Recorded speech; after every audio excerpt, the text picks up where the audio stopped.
So in the last video, we were discussing ideas related to work, and in the video today, we'll now start about energy and more precisely gravitational potential energy. But first, I need to get through with a few of the common ideas that would apply to any energy, and then we'll go on to gravitational potential energy. So, one important idea to keep in mind here is that basically work and energy are really two different names of the same thing. So we say this, that when work is done on an object,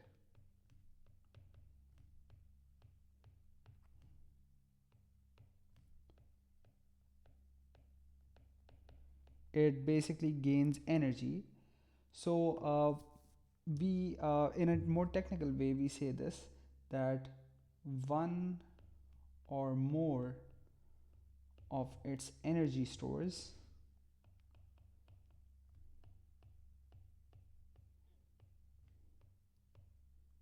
increases. Now, what is the idea of energy stores? Well, typically you might think of energy stores as just these types of energy. And again, for anybody who's taking A level physics, you must have taken O level physics as well, so you're probably familiar with energy stores. For example, what we are about to do today is gravitational potential energy.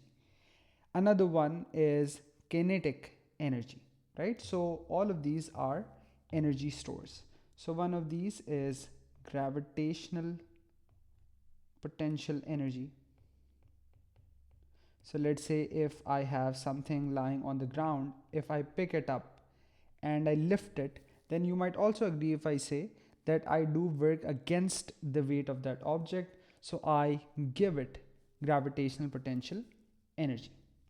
Similarly, if let's say something is on the ground and if I push it and if I give it some speed, so I would also have to do work on it, and in that case that work basically causes it to gain some speed, so then it gains kinetic energy.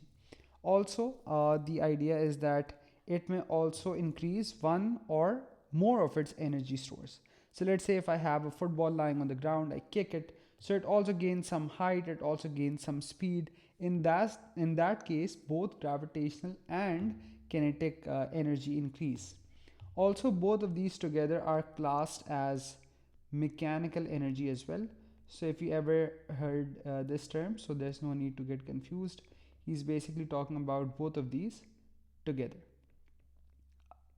Now, I'm not talking about this in a lot of detail here, because in the future videos we'll be talking about this a lot with regards to derivation questions, how does the examiner assess these concepts. So I will be going through these two in a lot of detail later as well. Right now, let's get done with the other stores of energy which are commonly asked, although they're not really part of the syllabus, or maybe they'll be discussed in a future chapter. So I just want to get through with those first. Another important one is called chemical potential energy. So this is basically the energy stored by some compounds, and this is something that we basically use in different scenarios. There are two questions that the examiner asks. The answer to both is chemical potential energy, and that's basically the energy store. And the question might be something like this, that what is the, or state the form of the energy store in one of two things, either fuels or batteries. So kind of if you break open a AA battery, so you see some sort of black powder in that, which is basically some compounds which when connected across a circuit cause the electricity to flow. So in that case we would say that basically work is done, and that causes the energy to be transferred from chemical potential energy to electrical energy in the circuit. And similarly in fuels as well, it has chemical potential energy which we then release by burning. Another one, this is something that we'll be studying in the next chapter in a lot more detail, which is deformation. So elastic potential, or also known as strain energy. So elastic potential or strain energy refers to the energy stored in stretched objects such as springs or strings. So this is the energy due to change in shape or size of an object. Moving on, you have more of these as well. Example, wave motion or waves generally, they also carry energy. Some very common examples are sound energy, light energy, and so on. Next, you can also have thermal or internal energy. Not really part of the AS syllabus, but we know that this is also produced mostly due to resistive forces, right? So these can be produced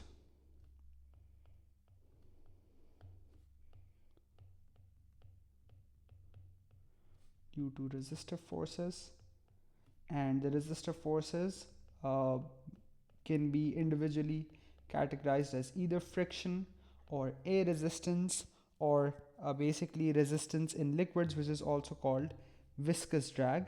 And the last one that I am doing for now is electrical energy. So the ones which are more important will be looked at in the chapters that come after this as well. But right now, this is all there is, right? So when work is done, basically it causes one or more of its energy stores to increase, or as we later see in the case of conservation of energy, it causes energy to be transferred between the stores as well. So the bottom line here is this, that work done on an object is the same thing as energy transferred. So when you do work on an object, you cause energy to be transferred to one or more of its stores. Now what we'll start with today is basically the idea of gravitational potential energy, right? Now gravitational potential energy is something again that we're used to seeing. The ideas basically remain more or less the same, but something which is part of the AS syllabus, which was not part of the O level syllabus, is the derivation for this expression. So, gravitational potential energy, which our syllabus writes as delta EP. Now, what's gravitational potential energy? Well, numerically, we'll talk about that later as well. But sometimes the examiner may also say, like, state what is meant by gravitational potential energy for 1 or 2 marks. So you must know that this is the energy due to the position of an object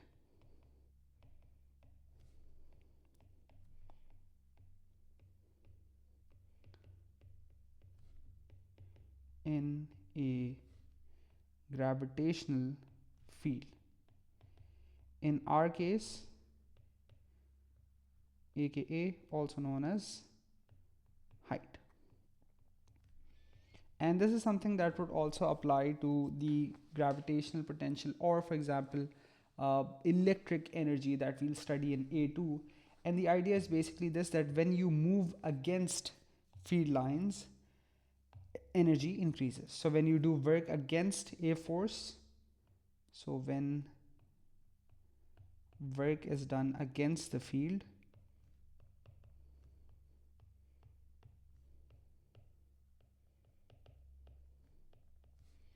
potential energy increases.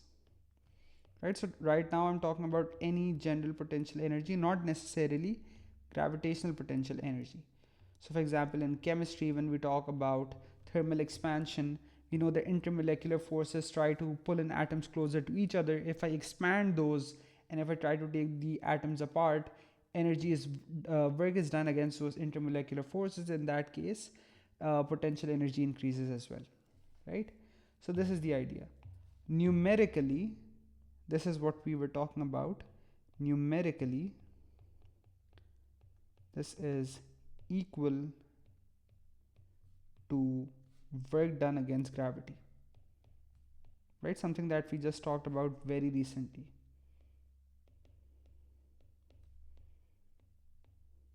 All right, now let's try to understand the derivation of this. So the derivation would go something like this. So a mass of weight, or let's just say a mass m.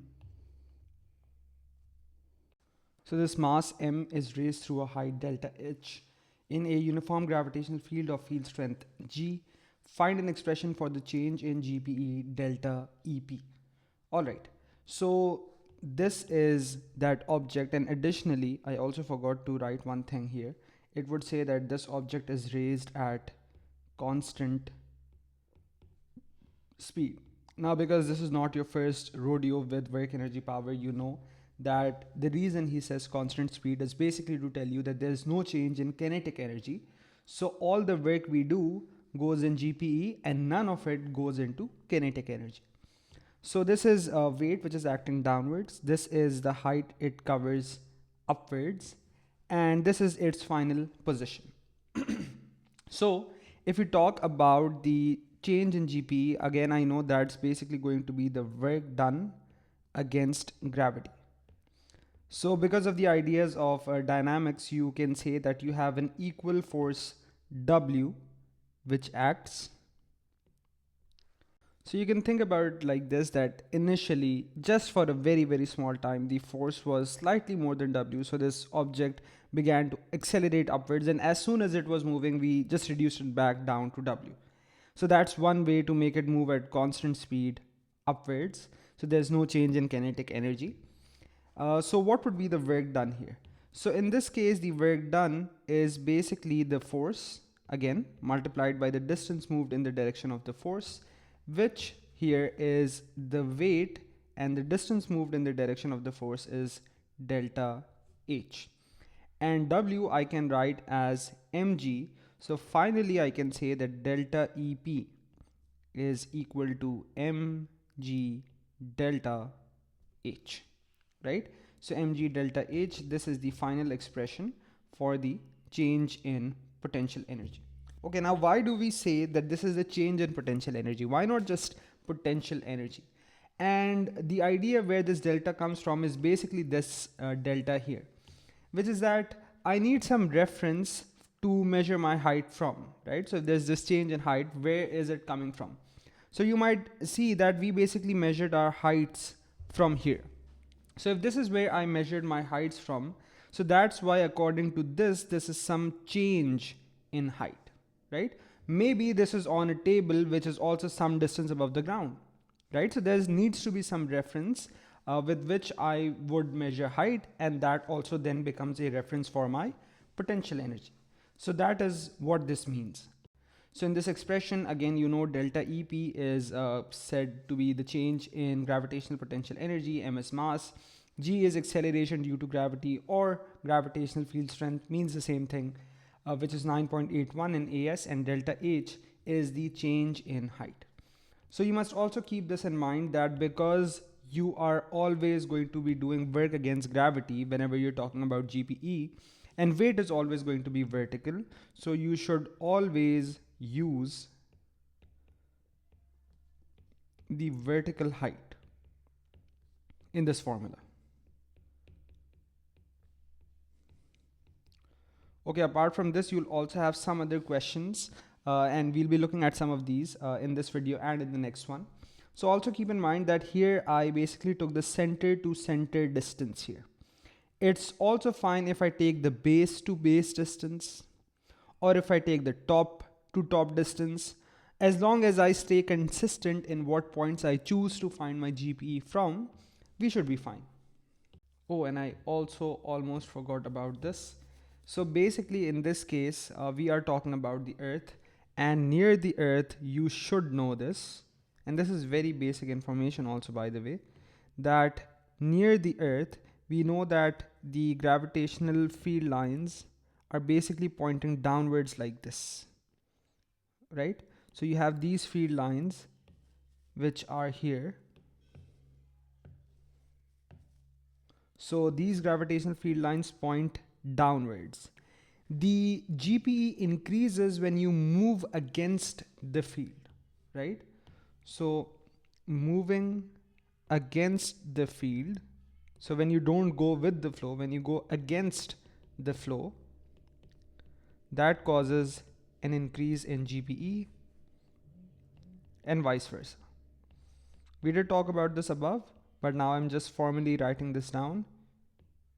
And similarly, when you move with the field, so if an object is here and it goes with the field, this GPE would decrease. Why am I talking about this? Because for vertical fields, it's very easy to visualize. But when you have fields which are, for example, left to right, and there are questions like this, then you would have to think about this idea. All right. Also, generally, I can say that as height increases,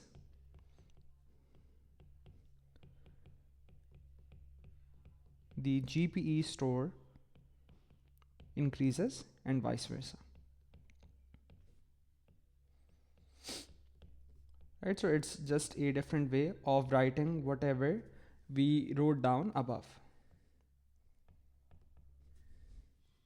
So when we talk about potential energy, we don't really care how this object moves. So for example, imagine that if this object is just moved vertically upwards, or you can also imagine there being a sort of a slope like this. If it also moves the same distance vertically up the slope, the change in GPE would be the same, because that vertical height, or you can say that the distance it moves either with or opposite to the direction of the field, that's going to be the same. So the GPE is also going to be the same. So I have a past paper dealing with just this idea. So this question says, this is summer 14, paper 1-2, question 14. A mass at point X inside a uniform gravitational field experiences a gravitational force of 0.200 newtons. All right. So this mass is at point X. Also, you can see the gravitational field lines here. And basically, the gravitational field lines show the direction of the force. So this is 200 newtons. And it's to the right as indicated by the gravitational field lines. It has 1 joule of potential energy here, right? So here it's experiencing this force. Throughout it would experience this force, 200 Newton, like this. And it has 1 joule of GPE here. And now it's moved to Y. So are we going with or opposite to the field lines? So if I think about this, I am actually going against the field lines by this distance, 30 cm, right? So my potential energy should increase. First of all, so it cannot decrease, so it cannot be an answer lesser than 1, because it already has 1 joules here. So now I need to find out how much it changes by, so that we can find this. So again, you can either use the work idea or you can use the potential energy idea. I'm using the work idea because my concepts are literally that good. So force is 200. The distance moved in the direction of the force, that's 30 cm, which is 0.3. So this turns out to be, oh my bad, this is not 200, this is 0.2 here, 0.2. So 0.2 into 0.3, I'm pretty sure is 0.06. So 1 plus the 0.06 makes this option C, which is 1.06 joules. So we'll try to keep it very basic in this video, and the more advanced questions we'll be looking at in the next one. So generally I can say that since delta P equals mg delta H, then for each of these things, there are 3 things in this formula which are being multiplied together to get to this.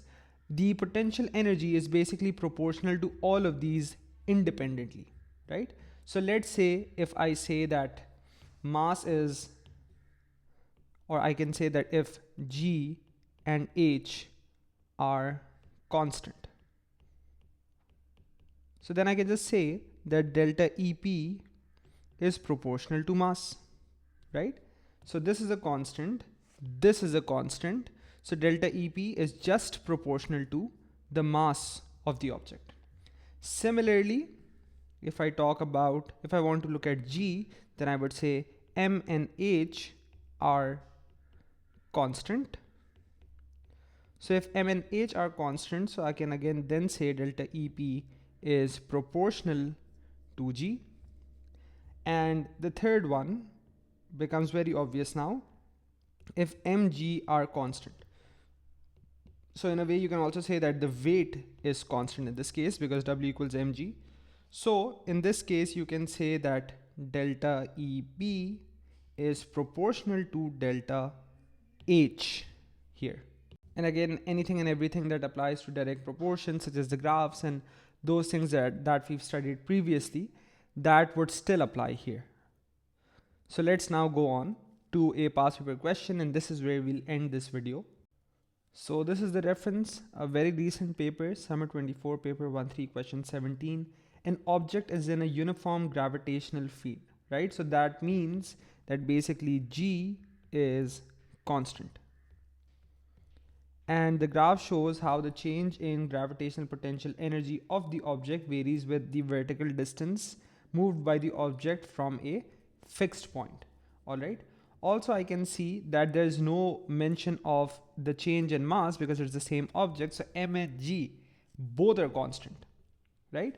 And we know that how does GPE change is basically when you move against or with the field, right? So here it's saying that as we move across the field, against the field, so the potential energy increases. From here, I can see that this is a certain type of graph shape, which is a straight line going through the origin, which is for direct proportionality. So delta EP is proportional to X. I can also think about it in terms of graphs like this, that if I know that the potential energy formula is mg delta H, and here basically the vertical distance is really the height. So X, if I say X or delta H, that means the same thing. So delta EP equals mg delta H. Now look here.